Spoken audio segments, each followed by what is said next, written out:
to my channel.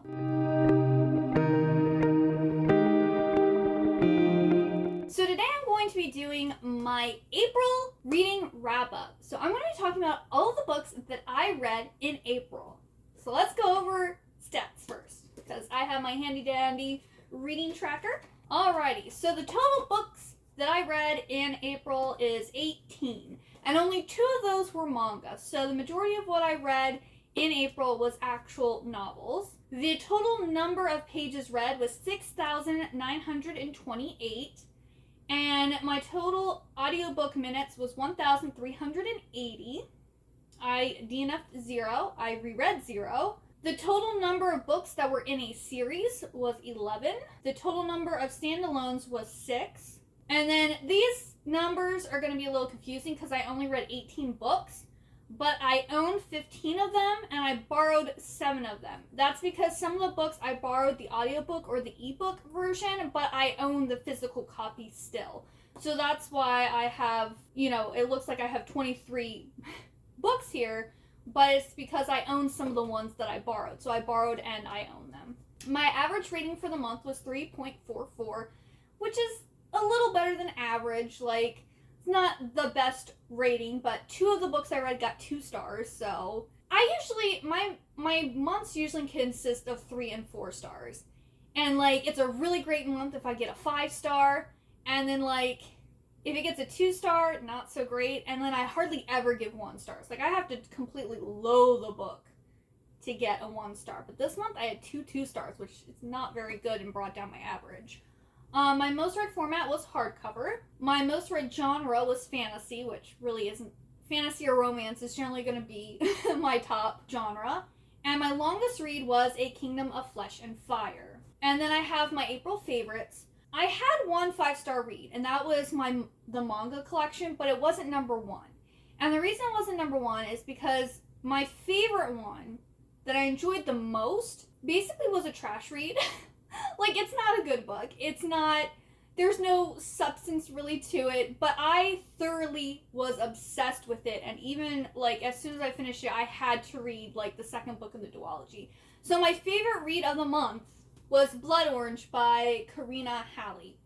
Now, this is a Dracula retelling, and it's about this girl who is the reincarnation of Mina Harker, and she, in this timeline, is a witch, and she's a vampire hunter. So she's been sent to this school in Venice to basically kill Dracula, and to obtain this book, like this grimoire, from these 2 other really bad vampires and kill them too.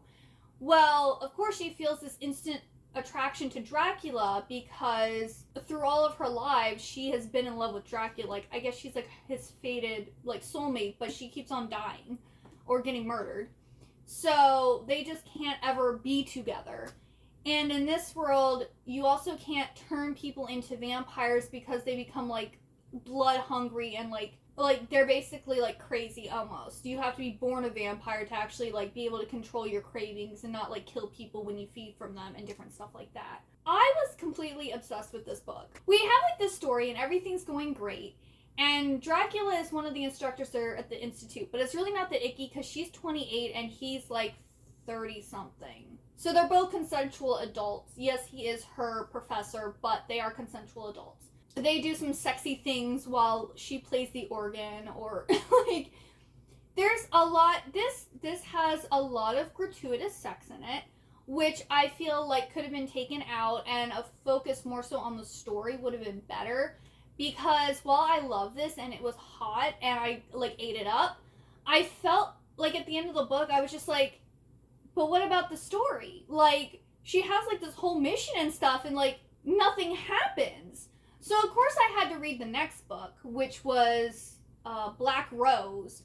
And that one basically tells what happened to kind of like wrap up the story. So you kind of have to read both books to get the entire story, which isn't the best writing because if you're telling a story and there's like a mission in the first book, the mission should be wrapped up and then like maybe it goes wrong and like it continues on, or something where I just feel like this book kind of like ends abruptly without any explanation and you have to read the next book. So I read this one super fast. I was completely addicted. I did not want to put it down. I wanted to keep reading it. And then I read the second book, and I liked that one because I felt like it had more of a story. Like, we didn't actually get to any, like, sexual scenes until, like, 30-some% of the way through the book. So you got more about the characters, you got more about, like, what's going on, and, you know, more depth and stuff.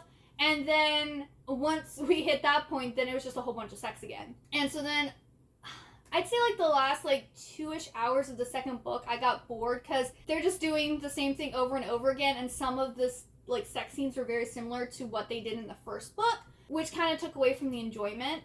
But overall, I really liked this series, and it's like a guilty pleasure book.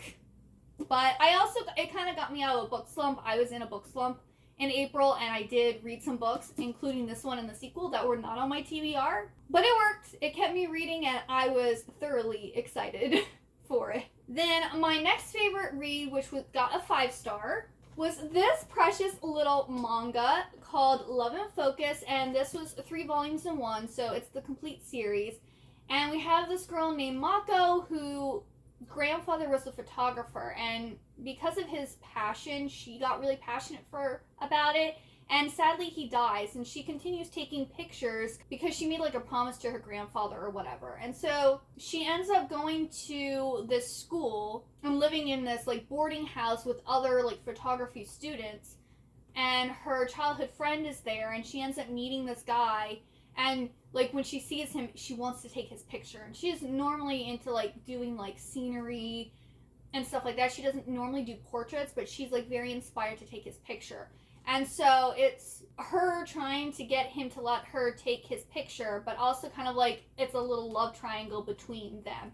And it was just so cute. It was so precious. Like, I can't say anything that needed to be better or that I didn't like about it. I totally wasn't bored. And because it is so short, I think it was just perfectly wrapped up, and it was a nice, concise story. So if you want like a sweet little high school shoujo romance, like, oh yes, I highly suggest this. It was so adorable.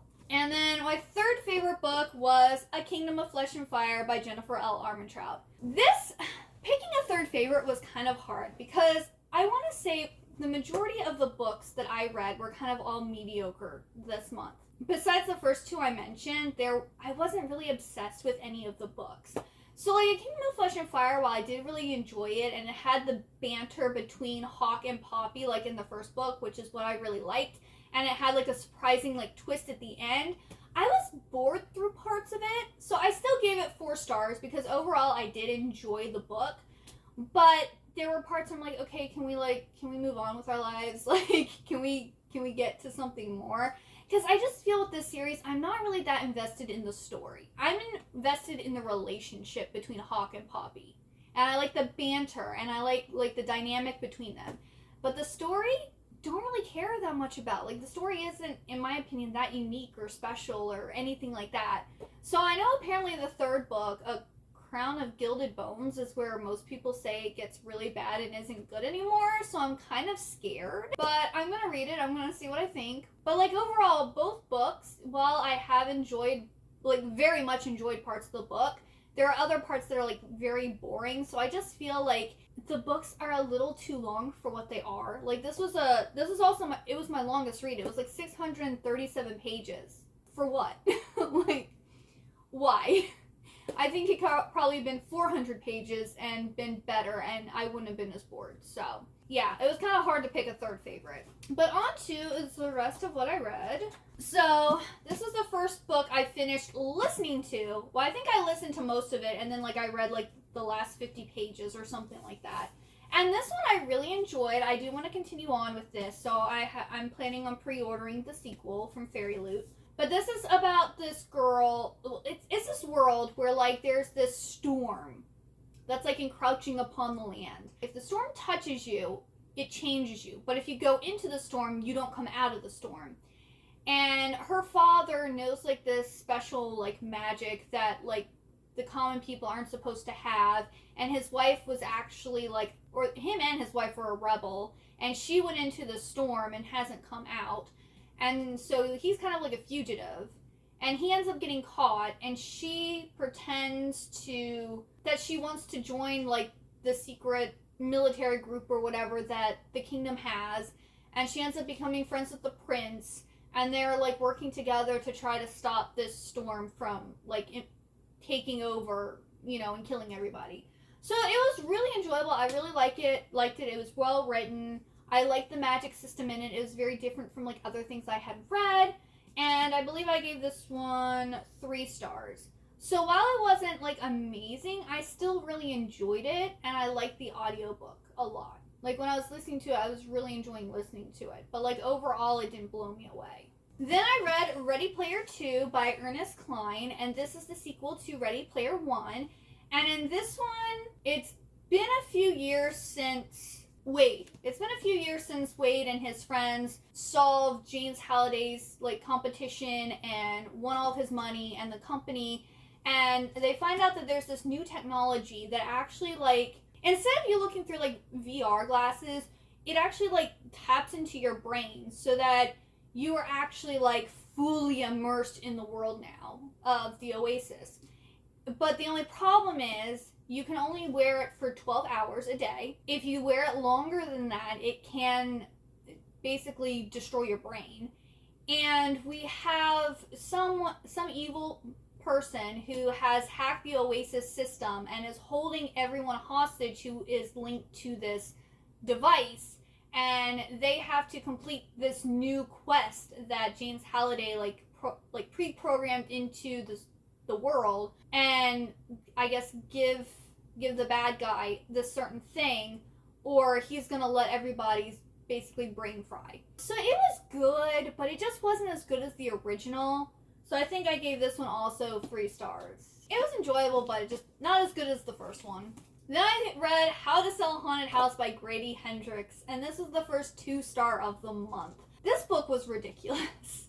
I just don't think I like haunted house stories. Like every single one I've ever read, like The Shining, The Haunting of Hill House. Have I read any? I don't really read a lot of haunted house books. Like, I don't. If I watch a haunted house movie, it terrifies me, but if I read it in a book, I think it's ridiculous. So, like, it's like these two, like, combating feelings. So, like, in this one, we have this brother and sister who don't get along. They're basically, like, rival siblings, and their parents end up both dying in a car crash.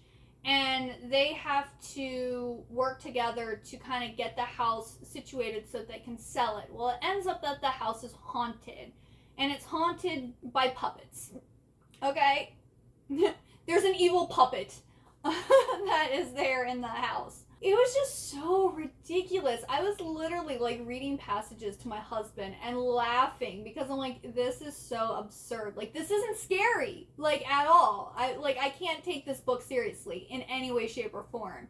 And yeah, I can't give a good rating to a book that I think was stupid. So I gave it 2 stars. And I'm glad I did not purchase this book. I borrowed it from Libby, so I did not lose any money because if I had bought this and I didn't like it, I would have been a little miffed. Then I listened to A Violet's Made of Thorns by Gina Chen. This one I actually gave 4 stars. I really like this one. This is like very much like a fairy tale-esque story. We have this girl who is a like seer. Like she sees the future, but she doesn't always say what she sees, or sometimes she'll make up that she sees things because the king tells her to do it. When she was younger, her and the prince were younger, she ended up saving the prince's life. And he has secretly had feelings for her this entire time, but he feels that she isn't the person that she used to be. So they kind of have this animosity going on because she thinks that he hates her, but he's upset because she's not actually who who she's supposed to be. Like, he feels like she's putting on this facade. There's stuff going down in the kingdom, and they have to kind of work together to figure out what's going on. And it was just really a really interesting, enjoyable, like, magical story. And was it the best thing ever? No, but I thoroughly enjoyed it, and I can't wait for the next book. I don't think they've announced the sequel for this one yet, but when they announce the sequel for this one, it's going to be going on my list of books to buy from Fairy Loot, so yeah. Very good. Very, very good. I also listened to Atlantia by Ali Condi. I listened to a lot of books this month. I don't know how that happened, but like, because usually I'll listen to like 2 books, and I think I listened to like 4 books in April. And this one here was okay. We have these sisters, and one of them really wants to go above, and she's been wanting to go above for like ever. And her sister is I think they're twins, and her sister's like several minutes older, so she actually gets to decide whether she wants to go above or stay below first. And in this world, this is like a dystopian world where we have people who sacrifice themselves to live above and like, you know, farm and like cultivate and do things to create food and whatnot. And then we have the people below who live underwater. And so the older sister surprises her younger sister by saying that she wants to go above. And since they're the last two people in their family, they can't both go above. One of them has to stay below.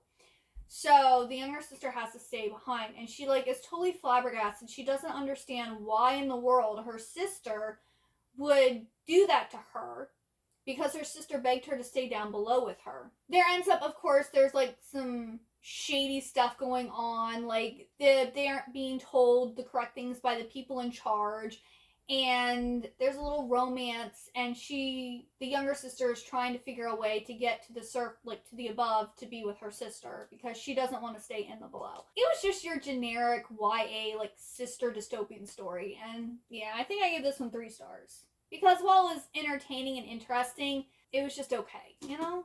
Then this is another one where I veered off my TBR list. This is Invictus by Ryan Grodin.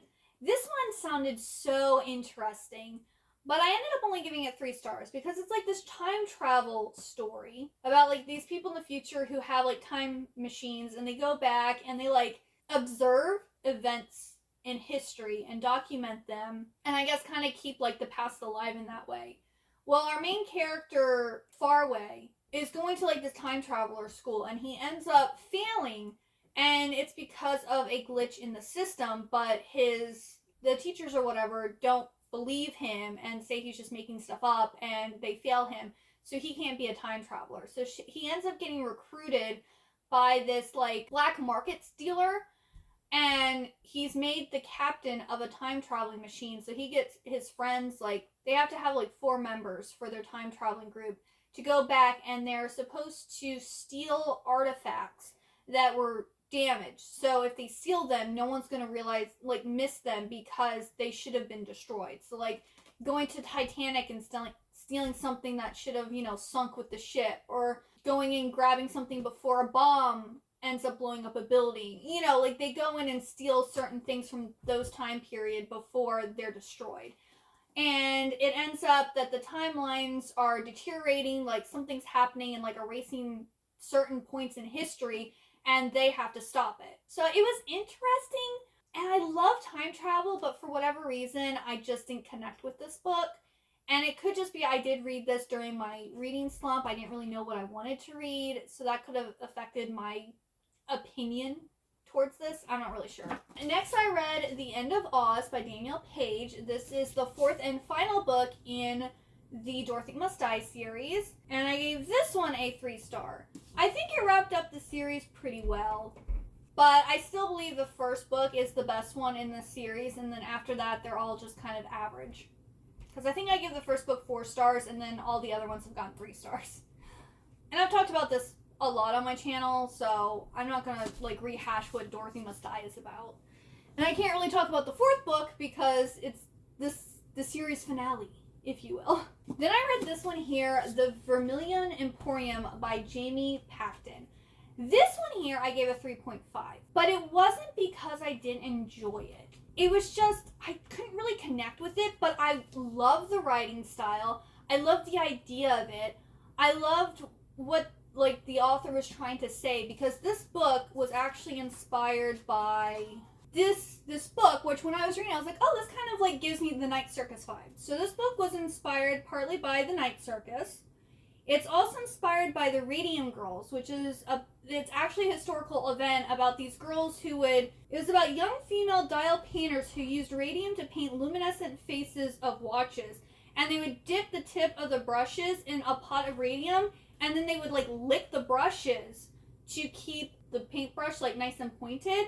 And this apparently made them really sick and would kill them. So it was inspired by that. And then also Venetian lace makers. So she took different historical events and like the feels and vibes of the night circus and kind of combine them all into this one book. So we have Quinta and Twain. Twain discovers how to find starlight, and Quinta discovers how to turn starlight into lace and basically utilize the magic in the starlight.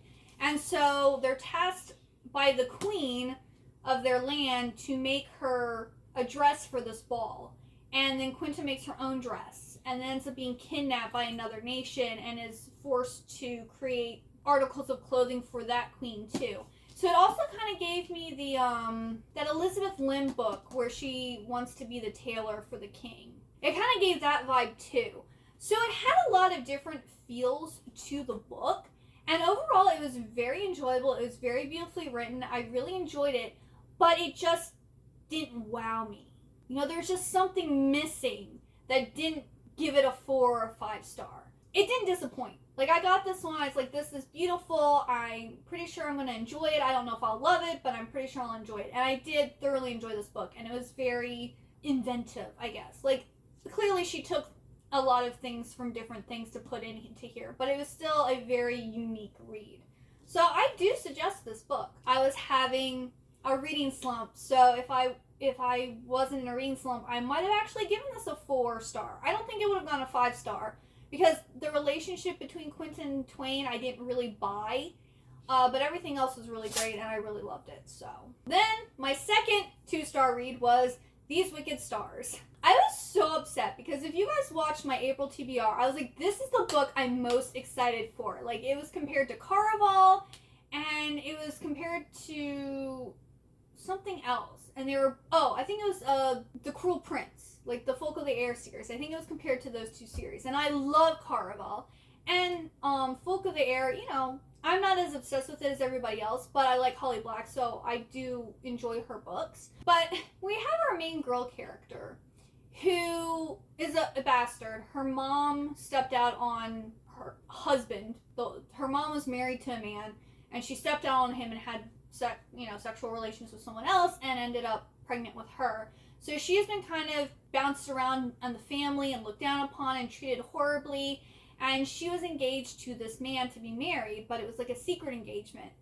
Well, on the night of this ball, where he told her that they were going to announce their engagement, he ends up announcing his engagement to her cousin, who her cousin and her do not get along. They don't like each other, and she has no idea why in the world he would marry her cousin when they're already engaged. So he tells her that apparently his father's business is failing and he needs to marry someone with money. So he doesn't love her cousin, but he needs her money. And like this whole thing goes down. She gets kicked out of the ball on the night when this bazaar is supposed to be coming for like 7 days for like this annual like festival or whatever. And apparently it's not safe to be outside at night. And she meets this man at a hotel, not a hotel, well, I guess it's like a hotel/tavern type thing. And he asks her to go into the bazaar to get him something. And he will give her tons of money. So she's like, great, I'm going to go, I'm going to get it, I'll get all this money, and then he won't, my fiance won't have to marry my cousin because I'll have money. So she goes into this bazaar, and she has this, like, shadow person, like, following her around everywhere, and she's being tempted, and she's been told that in this bazaar to pay for things, you have to, like, give parts of your soul, and so she's been warned not to basically barter with anyone because she'll lose parts of her soul. So she's going through this bazaar and people are trying to tempt her and they're trying to convince her to basically give away her soul, and she's not falling for it. She's not giving into temptation. Like, nothing that people are offering her is tempting her. And like the first half of the book was really interesting and I was interested in where it was going. And then it just went downhill. It got so bad. Like, I was reading, again, I like to read parts to my husband because he's not reading the book, but I want to see someone else's, like, opinion about what I'm, like, if I'm feeling the correct emotions, kind of. So I'm reading the dialogue between her and the bad guy, and he goes, did a 5th grader write this? And I'm like, I don't know. I was just like, it was so cliche. It was so bad. Like, the whole premise of the story, because it ends up that the bad guy has been watching her from before she even got into the bazaar, and she's special. She does nothing in the book. Literally nothing besides not falling to temptation to make her special.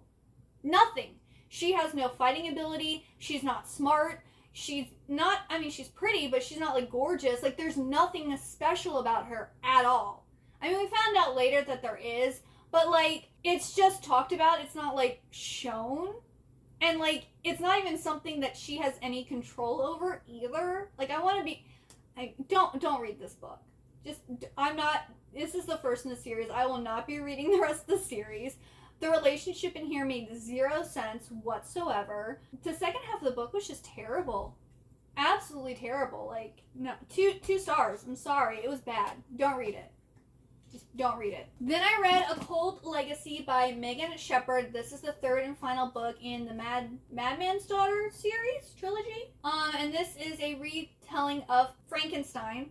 And this is actually really, really good. I really enjoyed this. I gave it 4 stars. I thought it was a good wrap-up to the series.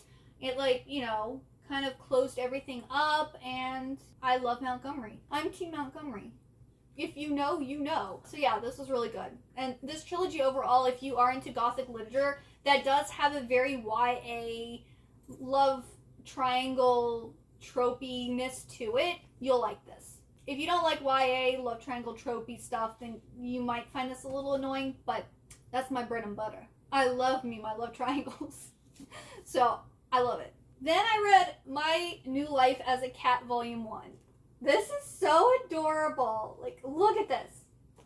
It is just absolutely precious. Like, so this just came out, I believe, in April. It says a perfectly hilarious rom-com manga series. And it is. It's really cute. It's about this boy who gets, I think, hit by a car. And he ends up waking up in this cat. And he ends up getting adopted by this teenage girl.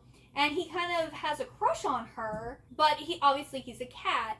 And he believes that the cat, like, the cat's consciousness went into him. And his consciousness went into the cat. So there's kind of like this overarching story of him trying to get to the hospital and figure out a way for them to switch bodies. It's precious. If you love cats, you'll love this series. The only thing that I found annoying was the fact that at the beginning of every single chapter, they retell you that he got hit by a car and now is in the body of a cat. We don't need to be told that in every single chapter. Yeah, so I gave it 4 stars, and I marked off basically because I got tired of them repeating that over and over again. I'm like, I get it. You don't have to keep telling me.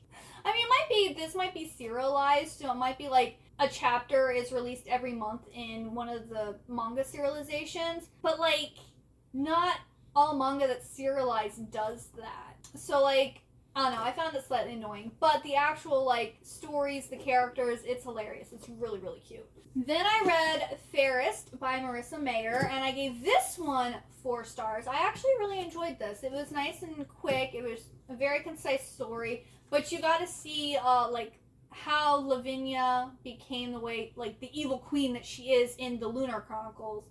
And, like, poor girl needed to see a psychologist, okay? She had some issues. Her sister, who is Cinder's mom, is actually even more evil than she is. They're both kind of self-centered. They're spoiled. But Lavanna was actually disfigured by her sister because she has, like, really bad burns and stuff on herself. So she has to glamour herself to be beautiful because of her sister pushing her into a fire or something like that. But it shows like how manipulative Lavanna is, the dynamic between her and her sister, what led up to her like trying to kill Cinder, and all this stuff. So, hi baby. So it was very good. I really enjoyed this. I don't love the Lunar series at all. Like, I like the second book, Scarlet, and I did really enjoy this book. But overall, the Lunar Chronicles really isn't my thing. I was actually thinking about the other day, if you like Star Wars, but wanted like to have fairy tale vibes, you probably would really like the Lunar Chronicles. And while I've watched all the Star Wars movies, I don't love Star Wars. If I was going to rate Star Wars movies, like, you know, out of like 1 to 5 stars, I'd give them all 3 stars. And which is pretty much what I gave almost every single Lunar Chronicle book, was 3 stars. Like, they were just okay. But the reason I'm comparing it to Star Wars is because it it's like a futuristic setting with like aliens, and you have like the whole like the Empire versus the rebels, and there's a lot of like space travel and like rescuing people and princesses and all that stuff. Like it's very like Star Warsy. So yeah, if you want a fairy tale version of Star Wars, I would recommend the series. It's my best way to promote it, I guess. The book club book for Happily Ever Afters was The Song That Moves the Sun by Anna Bright. I ended up listening to most of this on audiobook, and I gave this 3 stars because this was a very interesting idea, concept. I liked the whole friendship in this, but I never got like invested in it. I wasn't like wanting to keep listening to it. I really didn't care about this book at all, which really sucks because obviously it was my pick for my book club, and it just didn't do anything for me. But it wasn't a bad book. Like I don't have anything like an issue with it besides I just didn't care. But we have these 2 friends, and one of the friends has anxiety really bad, which it does have good anxiety rep in this. I did relate to that character a lot with some of the stuff that she was dealing with, especially when it comes to like health stuff. We have Claudia, who's the rich girl, and Rora, who has social like anxiety and is poor. So there's kind of like rich girl, poor girl, best friends, but there's kind of like this dynamic where Claudia wants Rora to be happy and she wants to do things for Rora, but Rora doesn't want to feel like Claudia is like taking pity or doing charity on her. They end up meeting these 2 guys, and if they find out that the guys are there to find like a song to rebalance the universe because the planets are misaligned and the music that keeps everything going is not correct. And so they find out that Rora, this happens really, really early on. They find out that Rora is an amplifier. And so they decide that instead of finding a song, that they're going to take her back to, I think it's Mercury, and try to figure out what's going on with the planets and see if they can maybe use her amplification to fix the problem. And so we're going between Claudia and Rora's perspective about what they're doing, because at points they get separated and go to different planets. And then we also have like the past with Dante Alighieri, Marco Polo, and Beatrice. Talks about them like actually initially like I guess traveling to space and setting up these colonies and meeting other people from other countries who got to the planets before they did, like the relationship between them and different stuff like that. So the past chapters I found more interesting than the like I guess like present chapters. But like I also don't believe in astrology, so like the whole like planets not aligning and being like really focused on like your zodiac sign and reading your star chart and all that stuff, I was just like, okay. Couldn't really relate or understand that because again I don't believe in it. It was still an interesting story. Like it was an interesting idea. It's just not something that I care about or could get really invested in. So that's why I got 3 stars. And then I actually, if you watch my May TBR video, I didn't think I was going to be able to get this one in, but I did. I was able to read Tomorrow and Tomorrow and Tomorrow by Gabrielle Zevin, and unpopular opinion, but I only gave this one a 3.5 stars. Like, I enjoyed this book, but I didn't feel anything. Like, I know so many people were talking about how they really connected with this book, and it made them cry, and, like, it was just so good, and I was just like, it was interesting, but that was about it. So we have these 2 friends. We have Sam and we have Sadie. And Sam, I believe, is part Asian. And then both him and Sadie have Jewish in them. Sam was in the hospital after being in a car accident where his mom died. And Sadie's sister's in the hospital because she has cancer. So Sadie ends up meeting Sam. And they like strike up this friendship over video games. Well, Sadie has her bar mitzvah, the Jewish celebration for when you turn, I think, 12. And she has to do like 20 hours of community service. And Sam hasn't talked to anyone since the car accident.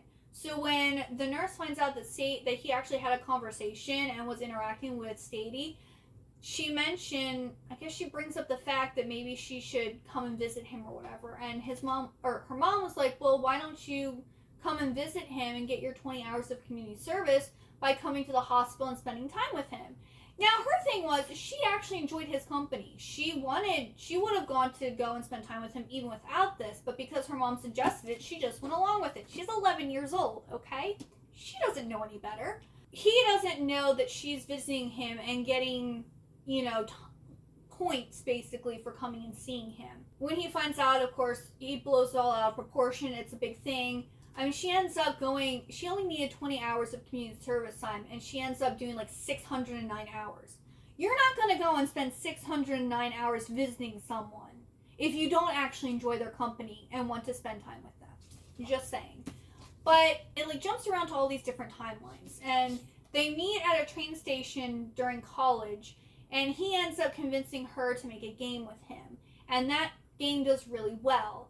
And then, so then they get like a whole company where they're making games together. And like, it's just like this whole cycle of their friendship of like the other one feeling like the other one's selfish, or like the other one is like doing everything for them instead of thinking about themselves. There's actually 3 friends. We have another friend, and something terrible happens, and something terrible happens to that person, which I think is where I guess most people cry.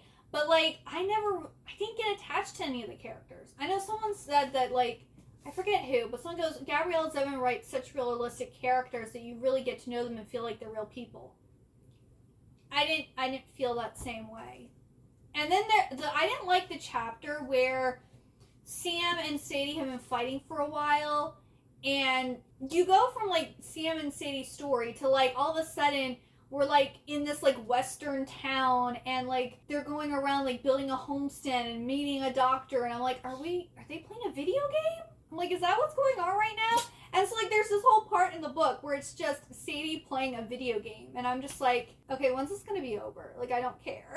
Like, it was the word that I almost stopped reading the book when we got to that point. I was so bored. I gave it a 3.5. I honestly don't understand the hype, but that's just me. I don't understand the hype a lot. So but yeah, that is everything I read in April. Let me know how many books were you able to read. What was your favorite book that you read, and your least favorite book? Have you read any of the books that I read? Did you have the same thoughts? Do you disagree with me? Or whether you thought they were better or worse than what I rated them? But if you like this video, please give it a big old thumbs up, and also hit that subscribe button down below. And if you got all the way to the end, please leave me the sun emoji. And thank you so much for watching. I hope you have a wonderful good day or night, and I hope to see you next time. Bye-bye!